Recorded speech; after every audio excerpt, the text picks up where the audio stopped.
Assalamualaikum warahmatullahi wabarakatuh.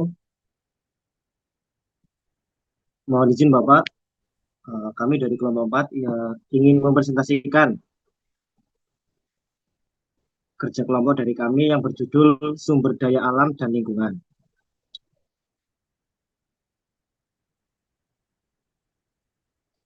Anggota kelompok kami yang pertama yaitu Maulana Anandita Narayana dengan NIM akhir 009, kemudian Siti Khotijah dengan NIM akhir 048, kemudian Aurel Felicia Ular dengan NIM akhir 006, kemudian Bintang Surya Putra dengan NIM akhir 141, dan yang terakhir Ahmad Gumilang Hernowo dengan NIM akhir 077. Langsung saja, definisi sumber daya alam dan lingkungan. Sumber daya alam adalah segala unsur lingkungan hidup, baik hayati maupun non-hayati, yang dimanfaatkan manusia untuk memenuhi kebutuhan hidupnya.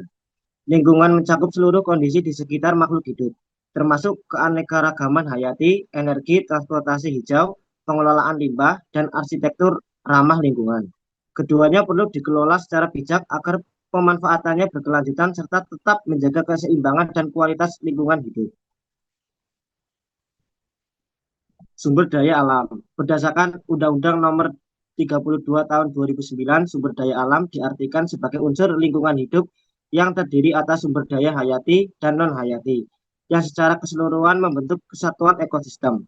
Undang-Undang Nomor 32 Tahun 2009 Pasal 6, inventarisasi SDA mencakup potensi, ketersediaan, pemanfaatan, penguasaan, pengelolaan, kerusakan, dan konflik agar digunakan rasional dan berkelanjutan.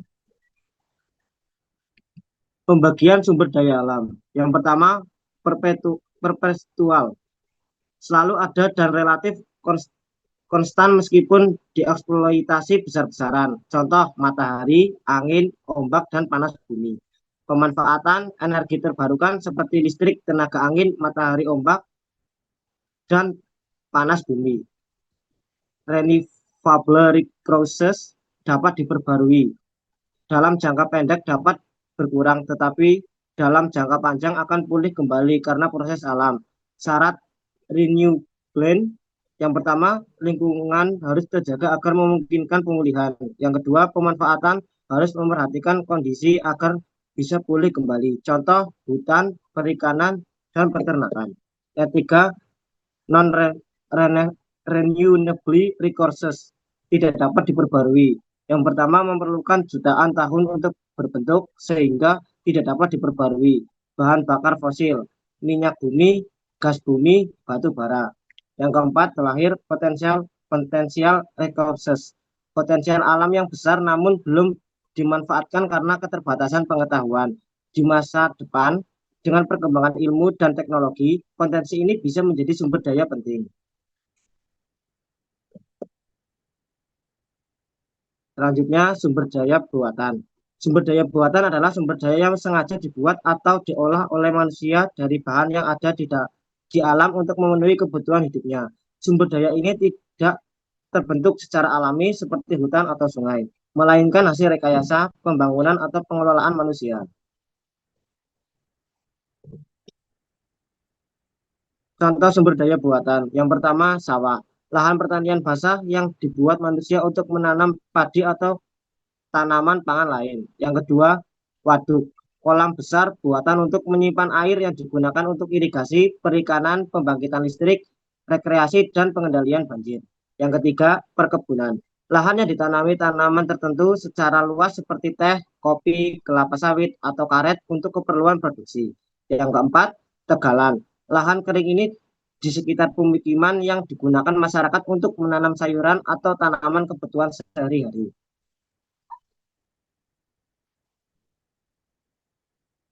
Selanjutnya,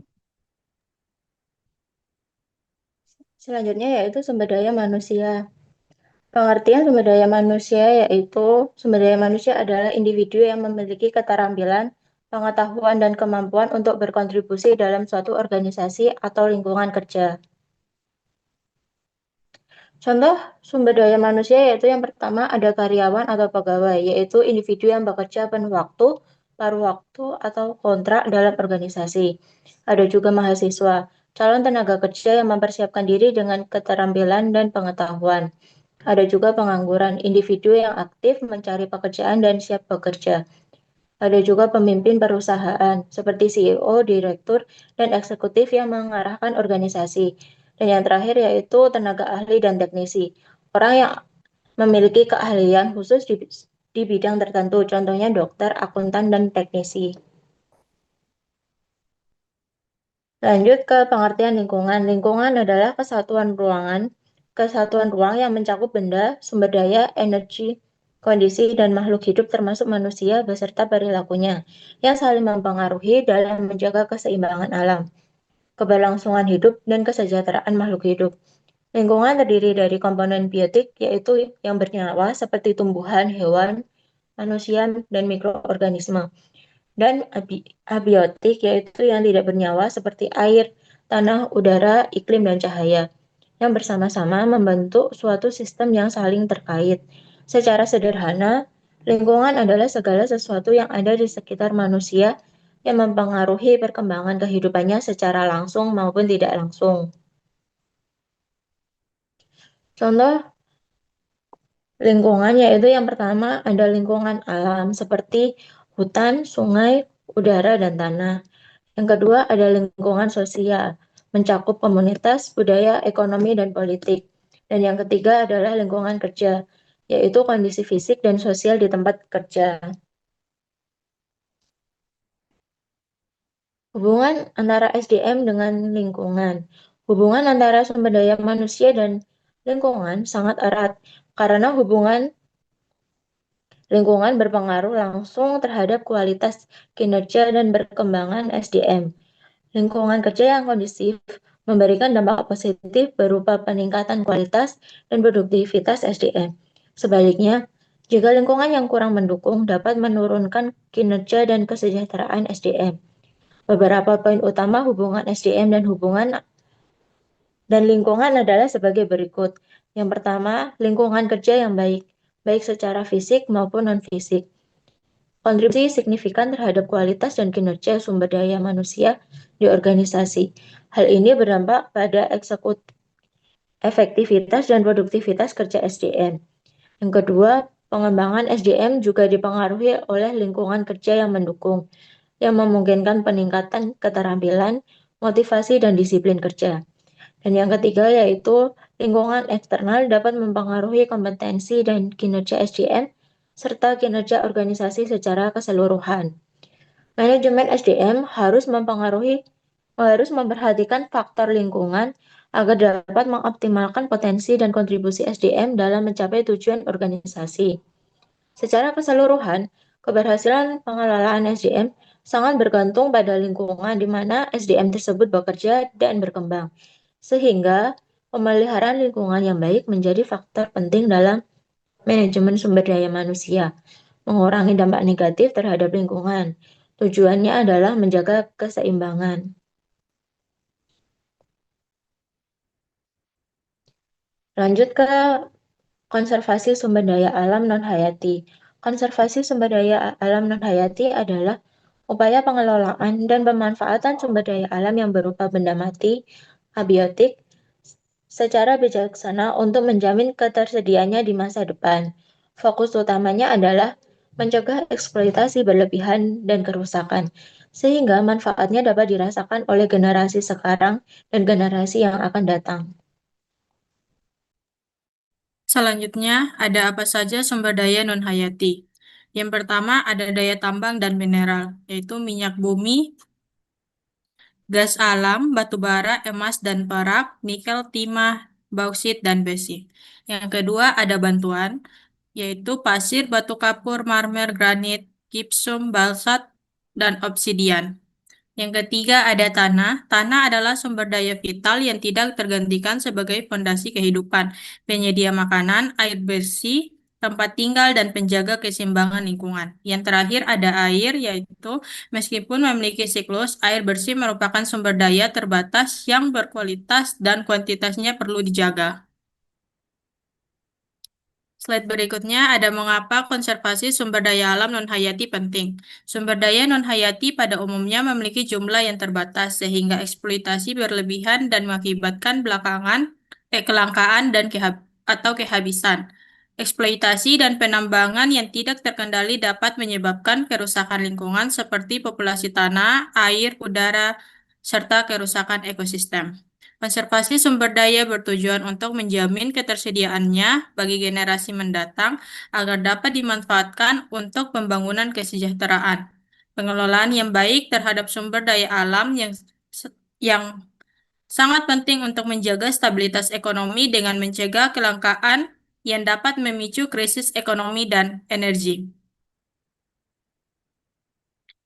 Kebijakan pemerintah dalam pengelolaan sumber daya alam non-hayati. Upaya konservasi sumber daya non-hayati dilakukan melalui berbagai pendekatan seperti efisiensi penggunaan dengan mengoptimalkan pemakaian energi dan bahan, pemanfaatan ulang material tanpa mengubah bentuk aslinya, serta daur ulang material bekas menjadi produk baru.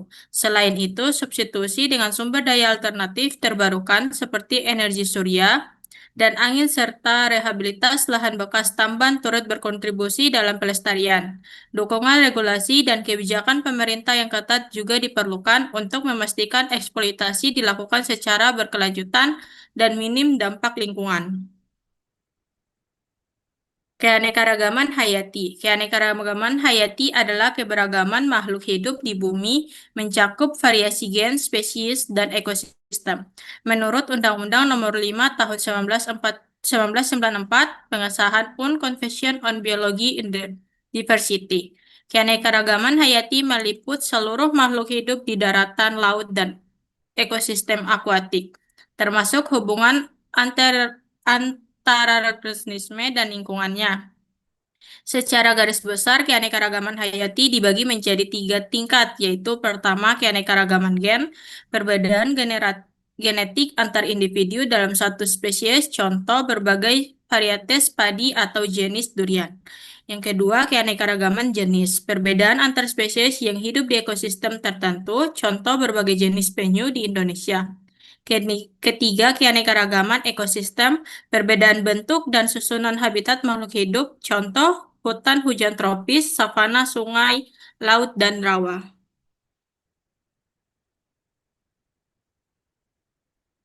Arsitektur hijau atau green arsitektur adalah konsep perancangan dan pembangunan yang diminimalkan konsumsi sumber daya alam atau energi, air, material, serta mengurangi dampak negatif terhadap lingkungan. Tujuannya adalah menjaga keseimbangan. Ciri-ciri pentingnya yaitu pertama, menhemat energi, air, dan material. Kedua, mengurangi dampak berbahaya bagi kesehatan manusia dan lingkungan. Tiga, menyelaraskan bangunan dengan alam serta memanfaatkan sumber daya secara bijaksana. Terus yang terakhir, mengimplementasikan prinsip pembangunan berkelanjutan, misalnya melalui bangunan ramah lingkungan atau green building. Selanjutnya ada transportasi hijau. Transportasi hijau atau green transportation merupakan perangkat transportasi yang berwawasan lingkungan, yakni transportasi yang seminimal mungkin menggunakan energi yang tidak menghasilkan gas rumah kaca yang telah ditenggarai sebagai pemicu terjadi pemanasan global.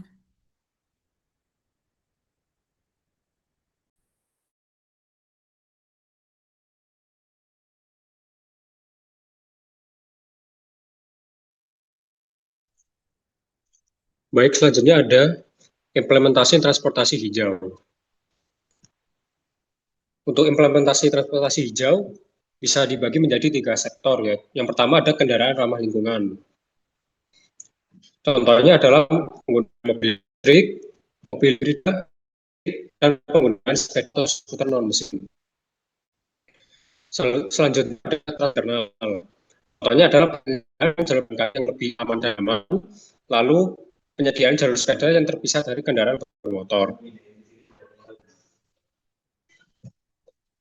Lalu di sektor ketiga ada kebijakan, yaitu bisa dengan pengurangan pajak untuk kendaraan ramah lingkungan.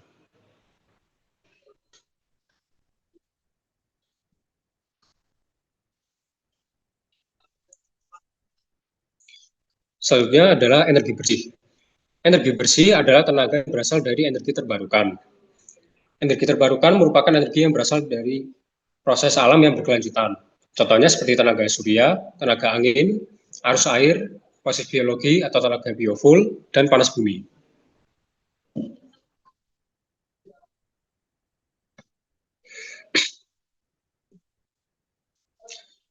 Nah, untuk sumber energi terbarukan setidaknya ada 3 contoh. Yang pertama adalah energi surya. Energi surya adalah energi yang berasal dari sinar matahari dan dapat diubah menjadi listrik melalui panel surya.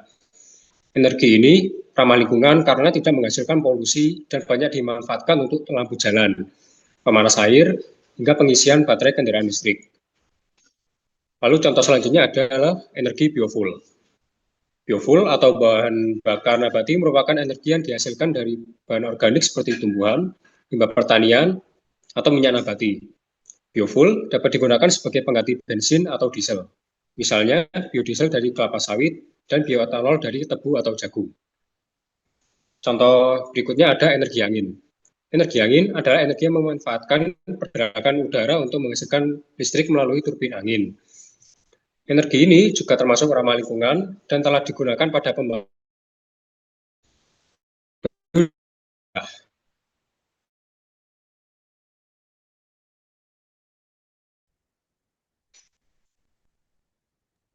Baik, selanjutnya adalah kesimpulan presentasi. Kesimpulan dari presentasi tentang sumber daya alam adalah, silakan Mas. Maaf Mas.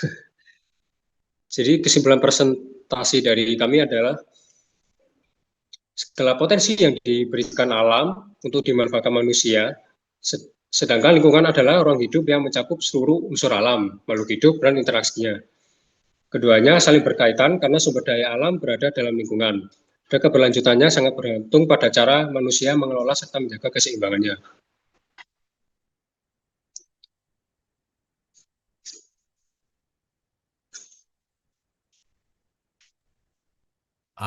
Lalu sekarang kita masuk ke bagian tanya jawab.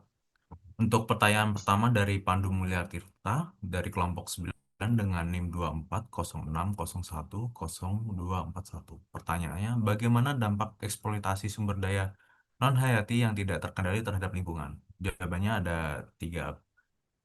Eksploitasi non-hayati yang tak terkendali merusak habitat, mencemari air, udara, dan tanah, mengubah hidrologi, dan menimbulkan resiko kesehatan serta masalah sosial ekonomi. Lalu dampak lainnya dampaknya seringkali jangka panjang dan mahal untuk diperbaiki. Berikutnya, pencegahan lebih murah dan efektif daripada remediasi. EAI ketat, desain operasi bertanggung jawab, pengolahan limbah yang baik, rehabilitasi progresif, regulasi yang tegas, dan pengurangan permintaan melalui daur ulang atau efisiensi. Untuk Mas Pandu, apakah pertanyaannya sudah terjawab? Mas Pandu Mulya dari kelompok 9. Enggak, Mas. Terima kasih, Mas. Baik. Terima kasih, Mas. Ya. Lalu untuk pertanyaan berikutnya dari Rasikah Hukma Sabiah kelompok 5 dengan NIM 2404220020. Pertanyaannya, apa akibat yang mungkin terjadi jika sumber daya buatan tidak dikelola dengan baik bagi lingkungan, perekonomian, dan kehidupan masyarakat? Jadi, jika sumber daya buatan tidak dikelola dengan baik, dampaknya kita ada 3. Untuk lingkungannya, pencemaran udara, air, dan tanah, rusaknya ekosistem, meningkatnya emisi gas rumah kaca, menumpuknya limbah teknologi. Lalu ada di bidang perekonomian, biaya perbaikan infrastruktur membengkak, produktivitas menurun, ketergantungan impor meningkat, resiko krisis energi. Lalu pada bidang masyarakat, terdapat kesehatannya terganggu, kesenjangan sosial melebar, kualitas hidup turun, serta potensi bencana buatan manusia seperti banjir, kecelakaan industri, dan lain-lain. Eh, untuk Kak Rasikah Hukmah gimana? Apakah sudah menjawab? Kak Rasikah Hukmah dari kelompok 5? Apakah ada di Zoom ini?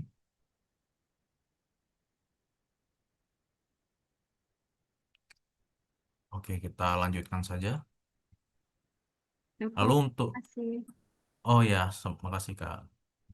Lalu untuk selanjutnya ada dari Mas Naufal Davadiah Araufi, kelompok 8, dengan NIM 2406010223.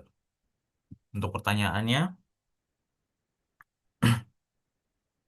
apa dampak jangka panjang dari eksploitasi berlebihan sumber daya alam non-hayati terhadap ekonomi global dan ketahanan energi? Jadi jawabannya adalah eksploitasi berlebihan terhadap sumber daya alam non-hayati seperti minyak bumi, gas, batu bara, dan mineral akan menimbulkan dampak jangka panjang yang serius bagi ekonomi global dan ketahanan energi.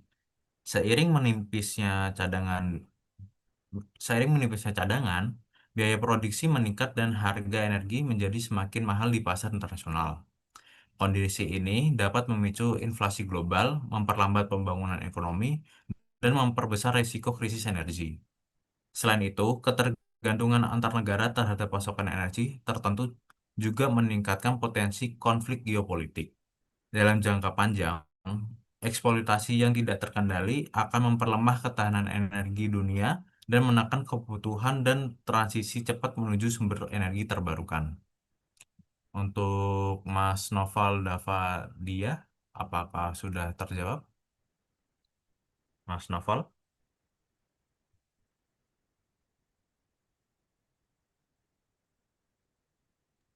Lanjut, lanjut. Oke.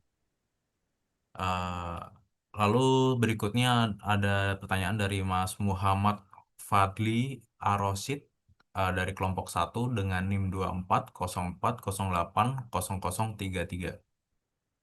Pertanyaannya, dalam materi arsitektur hijau hanya disebutkan ciri-cirinya. Kemudian untuk syarat dapat dibangun arsitektur hijau apa saja? uh, Seperti komponen penting yang perlu ada, contoh alat atau benda mungkin atau SDM juga berpengaruh. Dan bagaimana alternatif dalam mewujudkan arsitektur hijau tersebut. Jadi arsitektur hijau merupakan konsep pembangunan yang mengutamakan efisiensi energi, penghematan sumber daya, serta keberlanjutan lingkungan. Untuk dapat diwujudkan, arsitektur hijau harus memenuhi beberapa syarat seperti penggunaan energi terbarukan, pemilihan material bangunan yang ramah lingkungan, penerapan desain bangunan dengan pencahayaan dan ventilasi alami, serta sistem pengolahan air yang efisien. Sumber daya manusia yang kompeten dalam merancang dan mengimplementasikan konsep ini juga menjadi faktor penentu keberhasilan.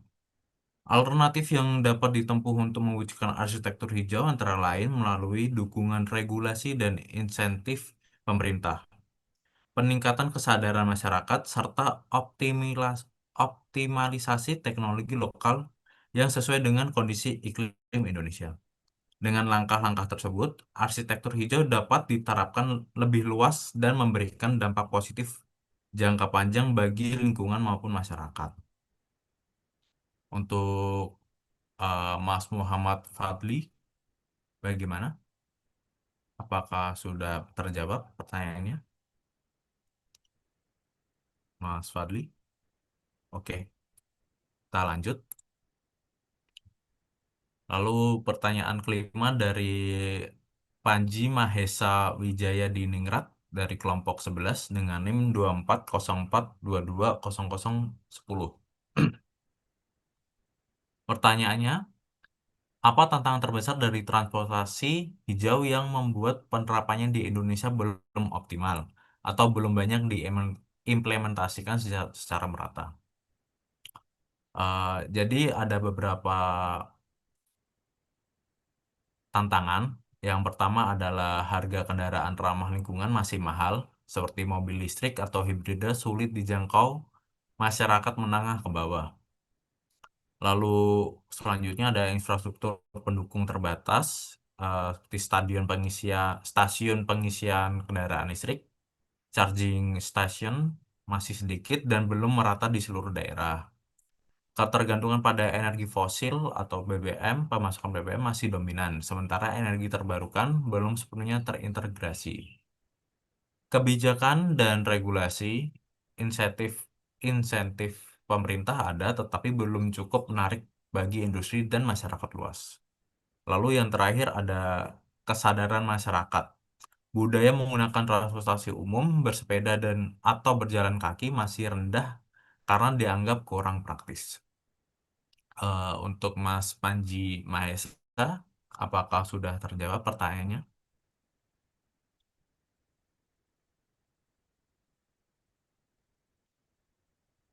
Untuk menjingkat waktu, kita lanjut ke pertanyaan ke-6. Dari Nisa Tabayana Sari dari kelompok 12 dengan NIM 2404220016. Untuk pertanyaannya, disebutkan bahwa biofuel dapat menggantikan bensin, misalnya biodiesel dari kelapa sawit dan bioetanol dari tebu atau jagung.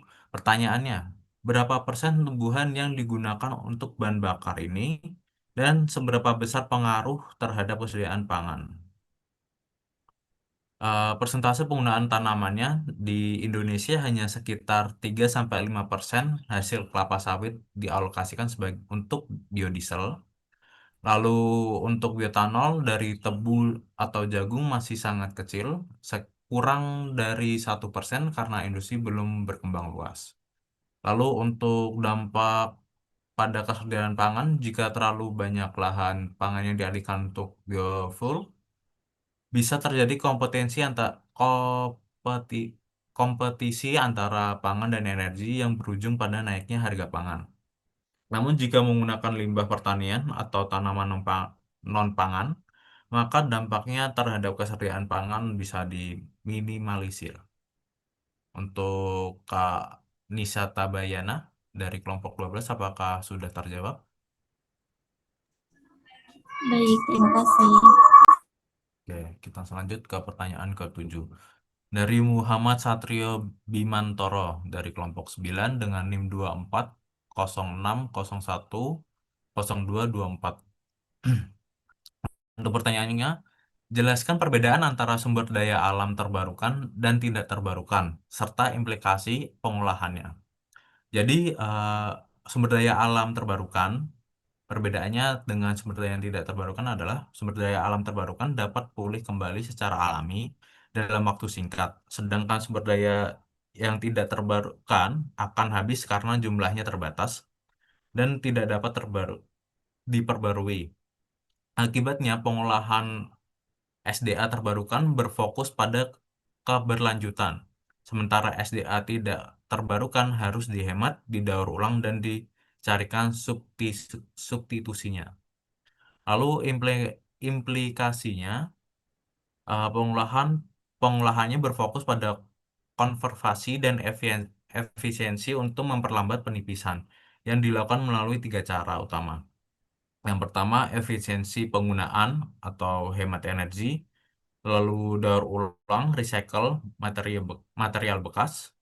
Kemudian yang terakhir, substitusi dengan mencari sumber daya alternatif yang terbarukan seperti energi surya dan angin.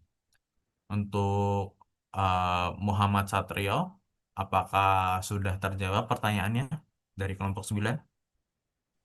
Sudah, Mas. Terima kasih. Oke, kita lanjut ke pertanyaan ke-8. Dari Salva Putri, kelompok 3. Dengan NIM 2404220002. Pertanyaannya, mengapa kendaraan listrik dikategorikan sebagai transportasi hijau meskipun sebagian besar listrik di Indonesia masih berasal dari batu bara? Jadi untuk jawaban dari pertanyaan di atas adalah kendaraan listrik dikategorikan sebagai transportasi hijau karena memindahkan titik emisi dari jalanan kota ke pembangkit listrik terpusat, sehingga secara langsung mengurangi polusi udara lokal yang berbahaya bagi kesehatan. Meskipun sumber listriknya belum bersih, efisiensi motor listrik yang tinggi seringkali tetap menghasilkan total emisi siklus hidup yang lebih rendah dibandingkan mesin bensin atau mesin BBM. Yang terpenting, jejak karbon kendaraan listrik akan terus menurun seiring transisi Indonesia ke energi terbarukan. Sebuah potensi yang tidak dimiliki oleh kendaraan konvensional seperti motor pada umumnya dan mobil pada umumnya. Bagaimana Mbak Salva Putri? Apakah sudah terjawab pertanyaannya? Sudah, terima kasih.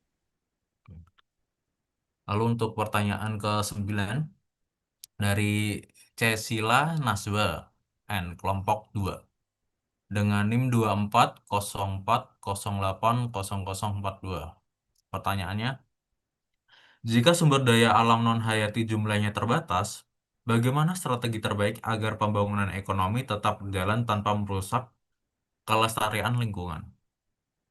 Jawabannya adalah strategi terbaik agar membangun ekonomi tetap berjalan tanpa merusak kelestarian lingkungan pada sumber daya alam non-hayati yang terbatas adalah dengan menerapkan pembangunan berkelanjutan.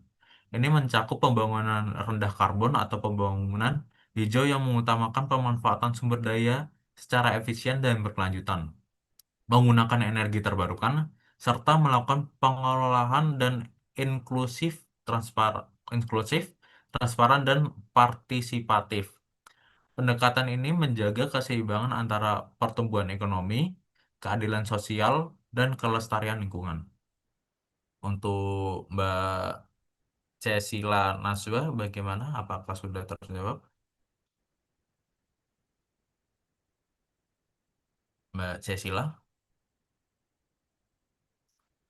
untuk menyingkat waktu kita lanjutkan ke pertanyaan ke-10.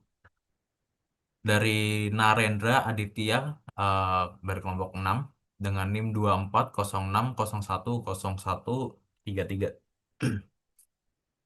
Di slide sumber daya manusia menjelaskan setiap individu itu harus mempunyai keterampilan serta kemampuan untuk berkontribusi dalam organisasi dan lingkungan kerja. Pertanyaannya, apakah SDA di suatu tempat itu mempengaruhi kualitas SDM juga? Uh, Jawaban dari pertanyaan di atas adalah sumber daya alam SDA di suatu tempat memang mempengaruhi kualitas sumber daya manusia. SDA yang melimpah tetapi tidak didukung oleh SDM yang berkualitas akan sulit dimanfaatkan dengan baik. Sebaliknya, SDM yang berkualitas dapat mengelola sumber daya alam secara optimal untuk kemajuan kesejahteraan masyarakat. Jadi, kualitas SDM sangat penting untuk memanfaatkan SDA secara efektif dan berkelanjutan. Untuk Narendra dari kelompok 6, apakah sudah terjawab pertanyaannya? Sudah, Mas. Terima kasih.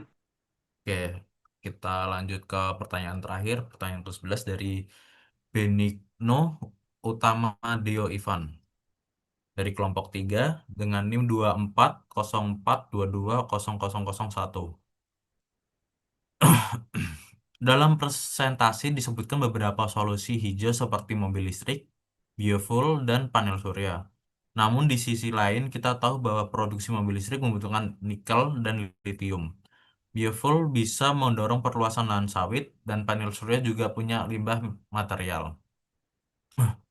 Menurut teman-teman, apakah kondisi ini masih bisa dianggap bagian dari konservasi lingkungan atau sebenarnya hanya memindahkan beban kerusakan ke benuk lain? Bagaimana pandangan kalian tentang hal ini? Jawaban dari pertanyaan di atas bisa dilihat seperti solusi hijau seperti mobil listrik, biofuel, dan panel surya tetap bisa dianggap sebagai bagian dari konservasi lingkungan jika dilihat dari manfaat bersihnya yang lebih rendah emisi dan lebih ramah dibanding teknologi konvensional.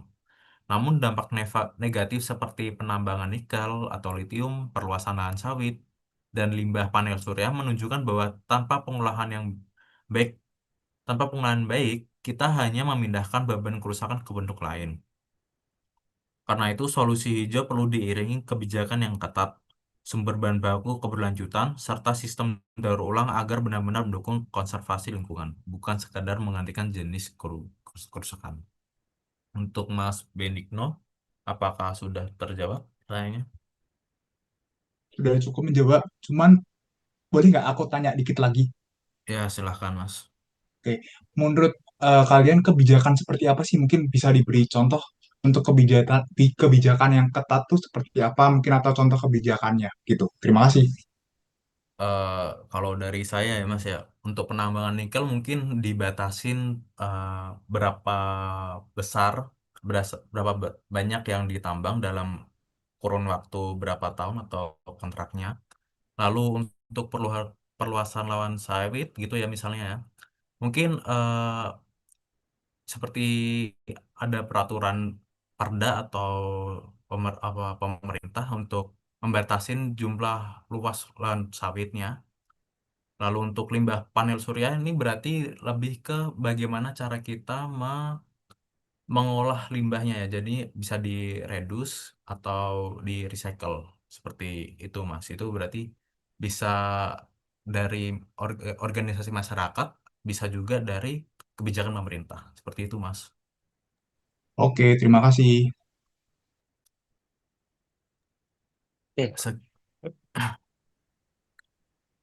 udah semua ya? Sudah Pak. Oke. Oke, terima kasih teman-teman dari kelompok 4 ya. Saya sedikit menyoroti pertanyaan menarik-menarik semua ya. Oke. Eh, jadi materi hari ini ya konservasi SDA dan lingkungan itu kurang lebih sama dengan materi yang sudah disampaikan pada pertemuan kedua ya terkait jenis-jenis sumber daya alam yang ada perpetual, renewable energy, non-renewable, and potential ya. Nah, kemudian di sini juga dijelaskan pilar-pilar konservasi UNES ya yang khususnya di pilar apa SDA dan lingkungan ya UNES sudah menerapkan berbagai cara ya berbagai langkah ya untuk mewujudkan kampus konservasi. Ya, salah satunya adalah ada aplikasi EUGen UNES ya yang sudah berjasa banget untuk mengurangi limbah kertas ya yang kalian pakai ketika ujian gitu. Nah, dosen juga terbantu dengan adanya aplikasi ini di mana dosen tidak perlu lagi mengoreksi secara manual satu-satu ya. Jadi cukup setting soal ya kalian mengerjakan langsung keluar nilainya itu. Tapi ini belum bisa untuk yang uraian atau isian singkat. Jadi masih untuk pilihan ganda saja ya terbantu koreksinya. Tapi untuk kertas yang dipakai benar-benar sangat efisien ya, sangat terkurangi dari jumlah kertas yang menjadi limbah kayak itu. Terus seperti yang teman-teman lihat juga di area kampus ya masih berseliweran apa feeder apa namanya shuttle yang warna kuning itu ya itu eh, ternyata sudah ada dari dulu ya sejak lama ya. Dan ini termasuk menjadi salah satu unggulan UNES ya di mana tidak semua kampus itu punya. Itu bahkan kampus tetangga kita ya yang sebelumnya nggak ada terus mau mengadakan transportasi umum untuk mahasiswa membuatnya bis ya membuatnya bis. Nah, ternyata setelah dievaluasi bis itu keluar masuknya udah sulit. Ya, padahal mahasiswa kan naik itu ya hanya perjalanan jarak dekat saja ya, misal antar fakultas, misal dari FT ke rektorat, dari LP2M ke FIK gitu, hanya seperti situ saja. Jadi ketika menggunakan bis maka kurang efektif ya. Jadi teman-teman harus nyari tempat duduk dulu, yang buka pintu dulu ya. Kalau naik shuttle kan tinggal naik turun ya, dah selesai.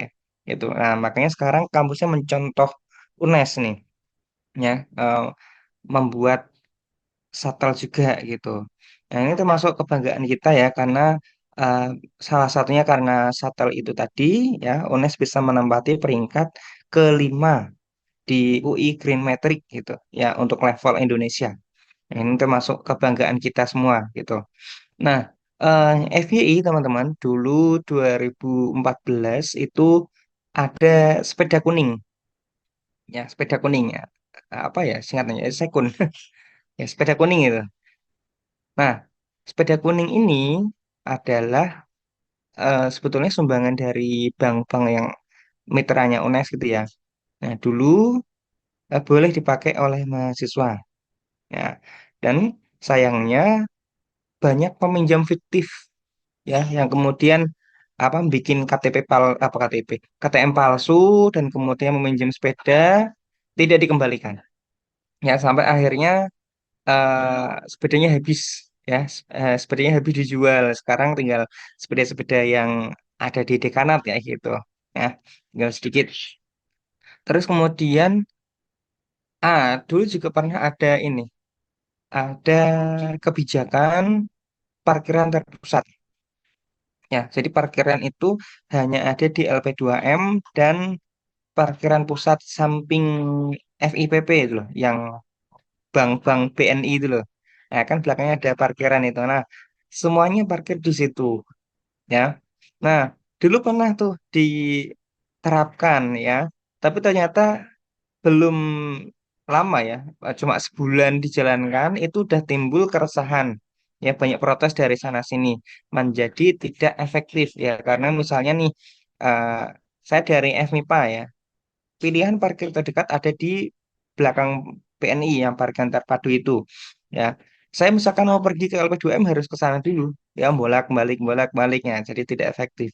Ya, atau bahkan yang ngajar di FT ya, parkir di parkiran terpadu, jalan kaki ke FT. Ya, secara konservasi bagus banget ya, sehat. Jadi tidak ada motor yang berlalu lalang di kampus gitu. Tapi secara efektivitas kurang ya, karena harus jalan kaki jauh ya. Ketika nanti ada pekerjaan yang butuh cepat, nggak bisa cepat karena harus ngambil motor dulu ya. Ya kalau ngambilnya langsung bisa diambil. Kalau motornya kecepit ya tidak bisa diambil, nah susah juga gitu. Nah, itu ya mungkin yang masih jadi pertanyaan, kalau UNES itu kampus konservasi, kenapa motor di UNES ini sampai ratusan ribu ya? Kalau diamati apa, satu mahasiswa satu motor gitu ya. Ini yang masih menjadi PR kita semua ya. eh, di mana seharusnya kampus konservasi itu menyediakan lebih banyak fasilitas umum ya, ruang terbuka hijau dan meminimalisir kendaraan yang bermotor kayak gitu, yang terutama yang menghasilkan emisi gitu. Ke depan masih menjadi evaluasi bagi kita semua. Oke, terkait presentasi ya, tadi sudah bagus, sudah disampaikan semua terkait pilar-pilar konservasi di UNES ya. Ini sedikit saya membahas tentang yang tanya jawab ya. Ya, oke, jadi SDA dan lingkungan, sumber daya alam dan lingkungan itu dibedakan menjadi tiga ya. Jadi lingkungan itu dibedakan menjadi tiga, yaitu lingkungan abiotik, biotik, dan culture. Ya, abiotik itu adalah lingkungan yang tidak hidup, tidak hidup ya. Misal seperti air, tanah, udara itu adalah lingkungan yang abiotik. Ya, kemudian yang lingkungan biotik ini adalah lingkungan yang makhluk hidup tapi non manusia ya, jadi tumbuhan, hewan ya, alga dan lain itu adalah lingkungan biotik. Kemudian yang culture adalah manusia dengan segala karyanya ya, mulai dari seni tari ya, seni drama, seni musik dan lain itu adalah culture-nya gitu. Nah, kemudian kita masuk ke ini, eksploitasi ya, eksploitasi. Jadi eksploitasi itu memang tidak bisa dipungkiri, memang kita harus melakukan eksploitasi ya, dimana kalau kita tidak eksploitasi nih ya, maksudnya gini, kita tidak bisa melakukan konservasi garis keras ya. Kita harus apa ya, sedikit memanfaatkan ya, tapi secukupnya ya. Kunci dari konservasi adalah memanfaatkan secukupnya ya, karena kita harus menjaga keberlangsungan dari stoknya ya, supaya bisa kita pakai terus-menerus ya, untuk besok dan untuk masa depan nantinya. Karena ada adagium bahwa bumi kita itu adalah kita minjam dari anak cucu kita ya. Jadi bumi kita itu kita minjem tapi dari anak cucu kita, bukan warisan dari nenek moyang kita. Ya, selayaknya orang yang minjem, maka kita harus mengembalikan lingkungan itu sebaik mungkin, ya, sesempurna seperti apa yang kita terima, ya, saat awal gitu. Jadi sebagai orang yang meminjam, kita punya tanggung jawab nih untuk menjaga alam dan lingkungan supaya tidak terjadi kerusakan. Ya, kalau terjadi kerusakan berarti kita harus tanggung jawab gitu. Nah, eksploitasi yang dimaksud di sini adalah mengambil manfaat dari alam, ya, mengambil manfaat dari alam, di mana tentunya kita membutuhkan alam gitu ya. Dari yang paling sederhana misalnya untuk bernafas, untuk minum, ya, bahkan yang kompleks seperti membuat baju, membuat rumah, membuat apa, makanan dan lain-lain, itu semuanya mengandalkan dari alam. Nah, kalau hanya sekedar untuk memenuhi kebutuhan sehari-hari, itu belum termasuk eksploitasi yang besar-besaran, ya, masih sekedar memanfaatkan sumber daya alam. Tapi kalau eksploitasi yang besar-besaran itu ya yang dijual, ya, dan sehingga mendapatkan keuntungan. Nah, dari keuntungan itu mestinya ada sedikit yang disisihkan. Sekitar 30% dari keuntungan itu yang harus diserahkan kepada alam, ya, dikembalikan lagi entah lewat CSR, ya, entah lewat pemberdayaan masyarakat dan lain-lain, ya. CSR-nya misalnya penanaman pohon, ya, kemudian pemberdayaannya misalnya pelatihan budidaya jahe, misalnya pelatihan pengolahan eh, cengkeh gitu dan lain-lain, yang itu merupakan kearifan lokal gitu, ya. Dampak yang timbul memang dampak jangka panjang, ya, tidak semerta-merta langsung, ya, hari ini ngambil besok langsung kena dampaknya, enggak. Dampaknya adalah jangka panjang. Nah, solusi yang bisa diterapkan adalah penguatan peraturan. Ya, jadi pemerintah diharapkan tidak mudah goyah, ya, tidak mudah goyah. Misalnya dikasih eh, suapan gitu ya, harapannya tidak mudah tergoda gitu ya. Harus kuat iman gitu. Nah, kemudian dibikin peraturan-peraturan yang ketat, ya, terkait dengan eksploitasi. Jadi harus ada satu kata, ya, terkait dengan eksploitasi ini.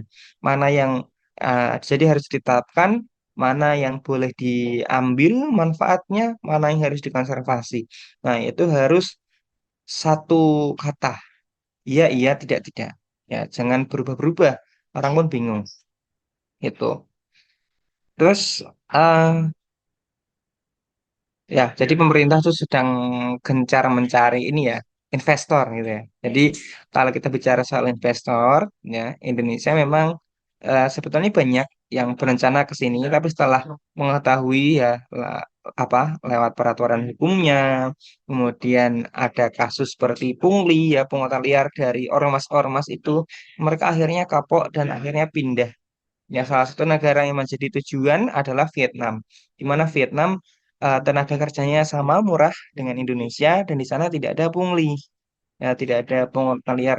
Kalau saya nonton di berita itu sampai 10 kali, ya, ormas-ormas itu ya hampir tiap bulan selalu mendatangi dari ormas ini, ormas itu, semuanya minta gitu. Itu yang meresahkan, ya. Dan kalau tidak dikasih, ya mereka bisa mengancam eksistensi perusahaan itu. Nah, oke. Ini yang kedua juga sama, ya. Intinya sumber daya itu bisa dikelola dengan baik. Jadi potensinya sudah ada, tinggal manusianya mau merawat atau tidak. Ya gitu. Oke, lanjut. Ini tadi sudah, ya. Mm-mm. Nah, arsitektur hijau ini sedikit, ya. Arsitektur hijau, ya, ini yang dimaksud adalah eh, pembangunan gedung-gedung yang ada di UNES itu sudah menerapkan arsitektur hijau apa belum. Ya, oke. Sebagai contoh, dekanat MIPA. Nah, dekanat MIPA itu kalau teman-teman ngetok dindingnya, ya, dindingnya bagian luar itu memang dari tembok, ya. Ada di dalamnya ada batu, ada semennya gitu. Tapi kalau yang di ruangan-ruangan ya di dalam gedung yang tidak bersentuhan langsung dengan dunia luar ya, yang memisahkan antar ruang di dalamnya itu pakai kalsibot. Ya, pakai kalsibot. Ya, bukan serta-merta hanya untuk menekan biaya, tapi kalsibot ini punya manfaat bagi tanah ya, di mana kalau bangunan itu menggunakan kalsibot, beban yang diterima oleh tanah itu lebih ringan ya, sehingga tidak mudah amblas gitu ya. Kemudian di atasnya, di atas genteng itu sudah ada panel surya ya, yang itu membantu ketika ada pemadaman listrik ya. Terus kemudian eh, eh, kalau AC sih masih menggunakan ya, tapi ventilasi itu sudah secara alami juga sudah ada. Jadi meskipun AC-nya tidak menyala, gedungnya itu tetap adem gitu. Nah, salah satu gedung yang berkonsep arsitektur hijau di UNES itu adalah kantin rektorat, teman-teman. Ya, kantin rektorat itu unik. Jadi pembangunan kantin itu tidak menebang satupun pohon. Ya, besok cek. Ya, kalau nggak percaya bisa dicek mana pohon yang ditebang ya di rektorat itu, apa kantin rektorat itu. Karena eh, di tengah-tengah kantin itu ada pohon ya. Ya ini repotnya kalau pohonnya tumbang ya harus membersihkan atau ada yang tertimpa. Tapi alhamdulillah sampai sekarang ya saya 3 tahun di UNES belum pernah ada kejadian seperti itu. Ya, ini selain itu juga dilengkapi dengan alat-alat yang otomatis. Jadi misalnya keran air gitu ya, keran air yang dipakai untuk cuci tangan itu tidak harus menunggu diulir dulu baru menyala. Ya, tapi pakai sensor. Nah, itu bisa menjaga supaya tidak terlalu banyak air yang terbuang gitu. Ya. Nah, gedung-gedung yang lawas ya sebetulnya ya, seperti gedung kuliah yang kalian tempati di 1, 2, 3, 4, 5 dan seterusnya sampai terakhir di 11 itu gedung-gedung model lawas ya. Jadi ciri-cirinya adalah ada genteng di setiap lantainya. Ya, lantai 1 ada gentengnya, lantai 2 ada, lantai 3 ada itu, dan tidak ada AC biasanya ya, karena ventilasinya menggunakan kisi-kisi atau menggunakan lubang-lubang yang ada di masing-masing ruangan kayak gitu ya. Nah, kalau ini ya tampungan air hujan itu ada di musola FMIPA. Rainwater harvesting ya itu bisa digunakan untuk wudhu ya. Saya melihat sering apa ya banyak mahasiswa yang menggunakan air tersebut untuk wudhu dan rasanya memang lebih adem gitu ya karena langsung dari air hujan. Gitu terkait dengan arsitektur hijau. Lanjut,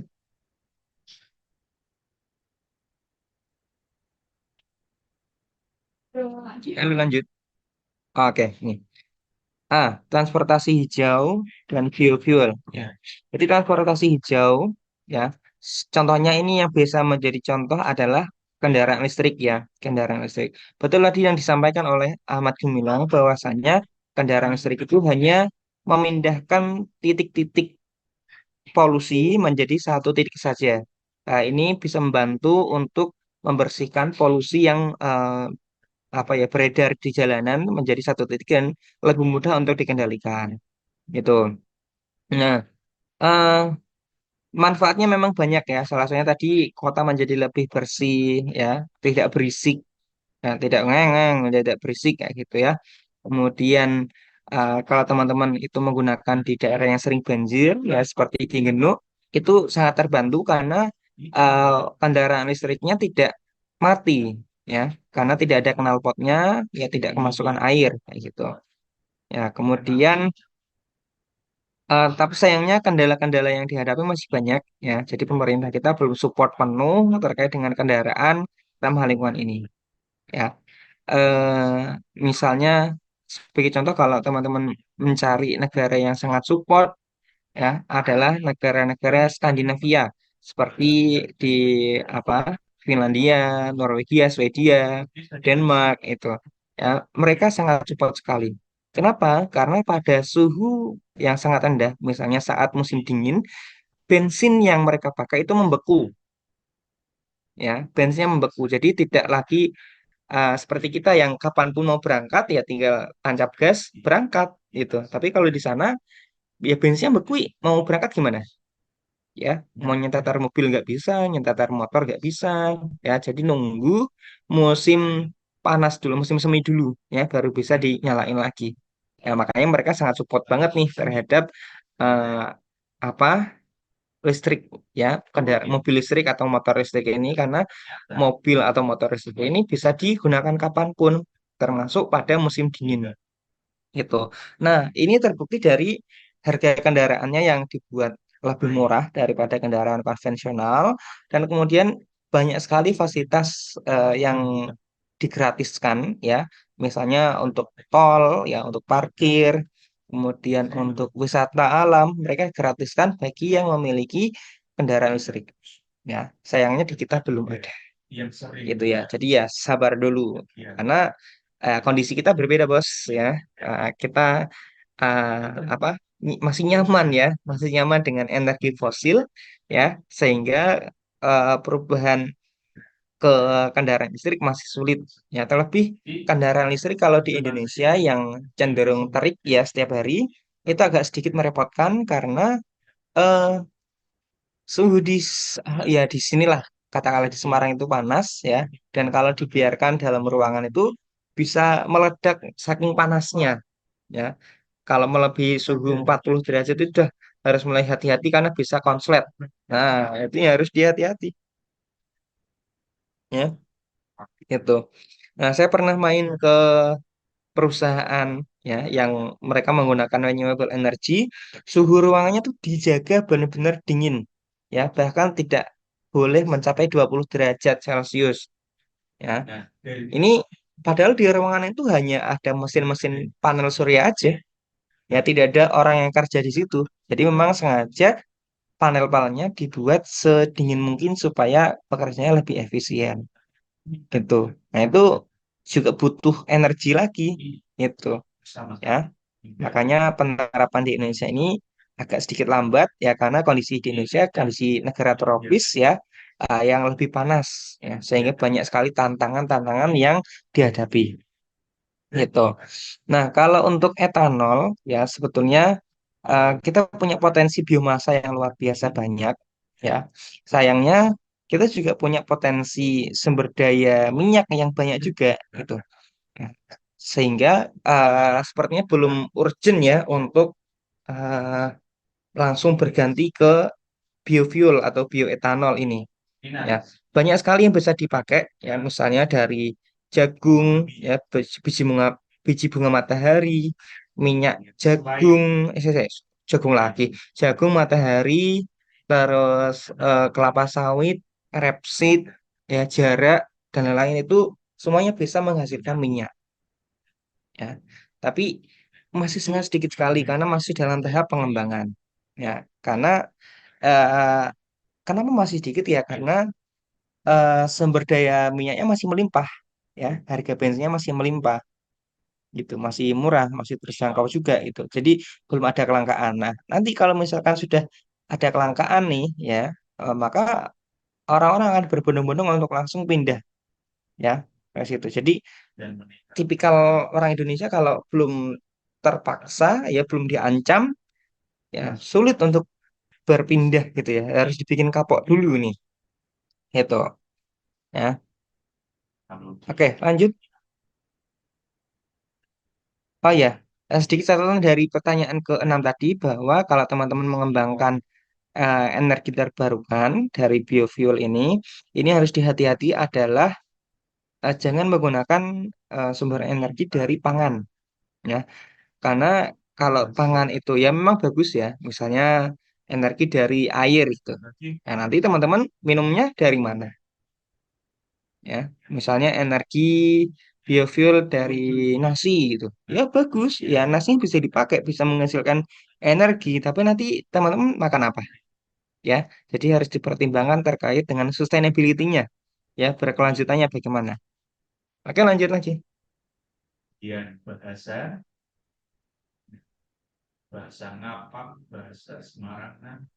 Mhm. Oke.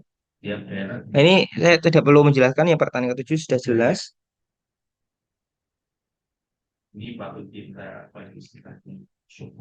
Oke. Nah, ini pertanyaan ke-8 apa? Mengkritisi ya kendaraan listrik, apakah ya kendaraannya termasuk kendaraan listrik apa transportasi hijau gitu. Tapi memang sumber listriknya masih berasal dari batu bara. Lebih dari 70% ya sumber energi listrik di Indonesia masih berasal dari batu bara. Gitu. Nah, jadi konsep ramah lingkungan yang dimaksud di sini itu masih sebatas eh, pada point source ya. Jadi point source sumber pencemaran limbahnya itu hanya satu titik saja, sehingga lebih mudah untuk dikelola limbahnya. Gitu. Ya, tentunya ada yang lebih ramah lingkungan lagi. Ya, misalnya menggunakan energi terbarukan dari angin, dari air, dari ombak, dari panas bumi, dan lain-lain. Nah, tapi apa tadi energi terbarukan itu tersebarnya tidak merata ya dan masih butuh perlakuan khusus untuk bisa mengambilnya. Ini berbeda dengan batu bara ya yang ketika ngambil dari alam itu udah jadi, ya nggak perlu diolah lagi ya, sehingga harganya murah ya. Harganya murah karena dampak lingkungannya ditanggung oleh masyarakat yang tinggal di sekitar PLTU tadi gitu. Lanjut.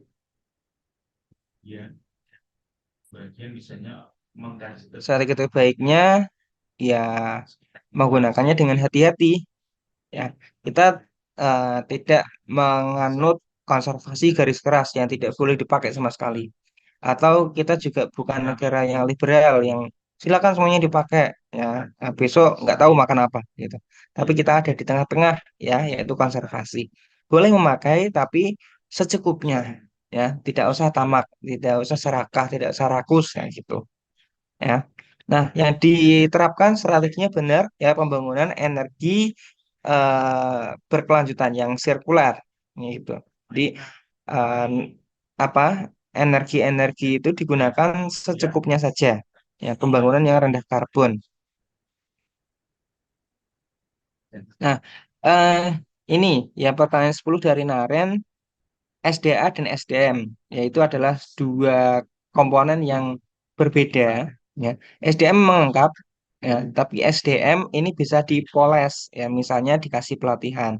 Jadi eh, jika SDA-nya ada tapi SDM-nya belum mumpuni, maka SDA itu ya tetaplah jadi SDA saja.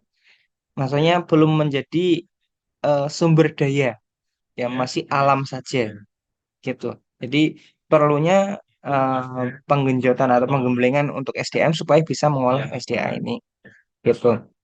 Nah, kita lihat negara Singapura ya, di mana Singapura ini mereka tidak punya SDA ya, tapi punya SDM. Ya, SDM di sana tuh pintar-pintar ya. Bahkan nilai rapot kelas 6 itu bisa mengaruhi nasib kerja di masa depan. Bayangkan kelas 6 itu udah berapa tahun yang lalu ya. Kalau di Singapura itu ngaruh banget ya gitu. Tapi SDA-nya nggak ada ya, sebagai solusinya mereka impor ya, salah satunya dari Indonesia itu. Nah, dengan SDM yang unggul, mereka bisa mengolah SDA menjadi apa yang mereka inginkan sehingga menjadi income generate ya, sumber pemasukan bagi sana gitu. Jadi di sini yang menjadi PR adalah SDM-nya ya, sumber daya manusianya. Misalnya untuk mengolah briket itu. Ya, briket Indonesia nomor satu unggulan karena kelapa di sini melimpah dan kualitasnya bagus. Kemudian diolah menjadi briket juga, briketnya itu kualitasnya paling bagus. Banyak sekali negara-negara di luar sana yang tidak punya kelapa ya, sehingga tujuan ekspornya itu banyak ke negara-negara tersebut, misalnya negara Arab ya, apa di Timur Tengah ya, di Arab Saudi, ke Qatar, ke Kuwait, ke Iran, Oman, Mesir ya. Tujuan ekspornya adalah ke sana ya, karena di sana briket itu laku banget ya, salah satunya sebagai bahan bakar untuk menyalakan shisha ya, itu. Kalau di sini briket hanya untuk bikin sate ya. gitu. Atau ke negara-negara yang 4 musim kayak di Rusia, ya kayak di Kanada, Amerika. Mereka menggunakan briket ini untuk sumber penerangan apa kok penerangan? Sumber api ya, sumber kehangatan. Di mana saat musim dingin ya, kayu tidak bisa langsung dibakar. Ya, jadi pakainya briket yang siap pakai. Ya, gitu. Lanjut, kelas 11 tadi sudah ya. Mm-mm. Ya, jadi ini harus dibikin kebijakan yang khusus ya. Em,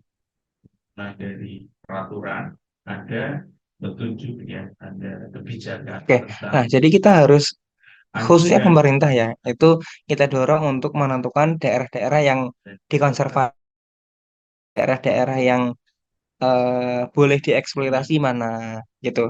Nah, itu harus tetap dulu. Ya harus jelas dulu nih batasnya karena seringkali eh, apa daerah-daerah yang semula itu terlarang ya karena kemudian dikasih insentif ya oleh pemangku kepentingan pemerintah ini menjadi oleng ya menjadi berubah pikiran akhirnya disahkan. Nah, ini tentunya masyarakat itu akan ada penolakan ya jika nanti mengganggu kenyamanan mereka. Seperti yang terjadi di Kendeng gitu ya. Di Kendeng ada pabrik semen. Ya, pabrik semen. Ya, masalahnya apa? Masalahnya adalah mesinnya itu menyala 24 jam non-stop. Ya. Dan suaranya ini terganggu, ya, mengganggu masyarakat yang bahkan malam itu justru malah menjadi lebih kencang suaranya. Gitu. Ya, sehingga terjadi penolakan-penolakan. Ya, di sini yang menjadi sorotan adalah sebelum pembuatan pabrik ya, sebelum pembuatan industri harus melibatkan masyarakat sekitar. Jadi tidak bisa langsung bangun gitu. Kemudian mohon maaf gitu ya. Ya kelakuannya ya moralnya ya belum ambil pendidikan konservasi ya gitu ya. Jadi izin dulu ya supaya diterima dengan baik oleh masyarakat. Kayak gitu. Oke, saya kira begitu, Benigno.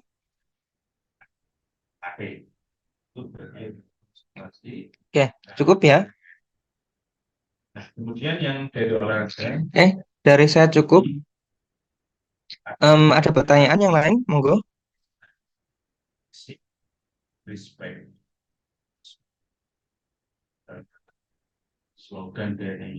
Cukup ya. Oke.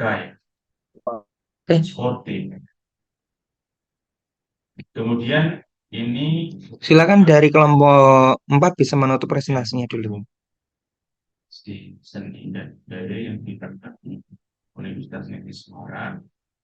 Teman-teman, terima kasih Bapak. Mhm. Dari kelompok 4, kami Waalaikumsalam warahmatullahi wabarakatuh. Oke, terima kasih atas presentasinya dari kelompok 4. Ini karena hari ini banyak yang izin, ya, izinnya pun resmi ya, menjadi panitia atau LO di acara Pomnas, ya. Saya anggap semuanya masuk ya. Saya toleransi untuk hari ini semuanya hadir. Ada yang keberatan, temannya yang jadi apa panitia Pomnas dianggap hadir. Nggak apa-apa ya.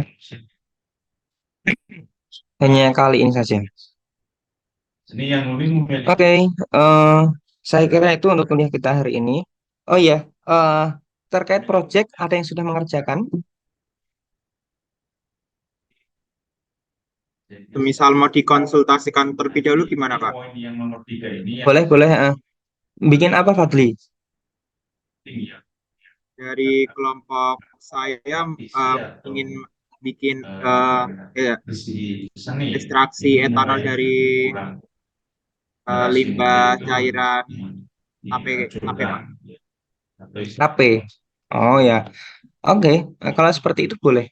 Ya, jadi seperti yang saya bilang kemarin ya, tidak harus SDA dan lingkungan, tapi kalau mau ambil SDA dan lingkungan, boleh banget.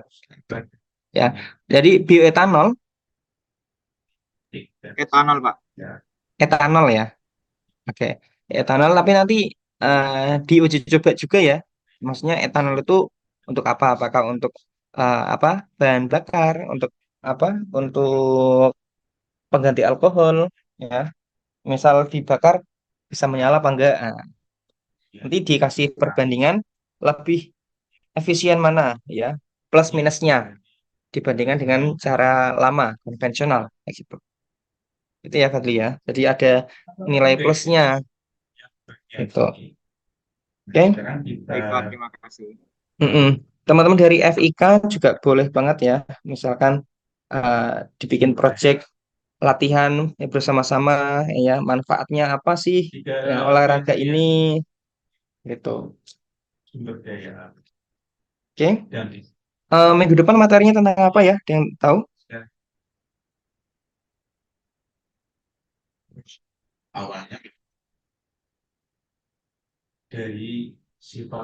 Nah, minggu depan materinya pendidikan anti korupsi. Oke. Nah, silakan memberikan studi kasus nanti ya untuk pendidikan anti korupsi.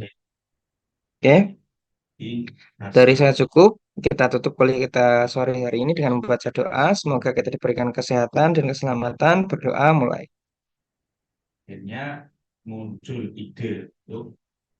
Doa selesai. Terima kasih atas perhatiannya. Sampai jumpa di pertemuan yang akan datang. Wassalamualaikum warahmatullahi wabarakatuh.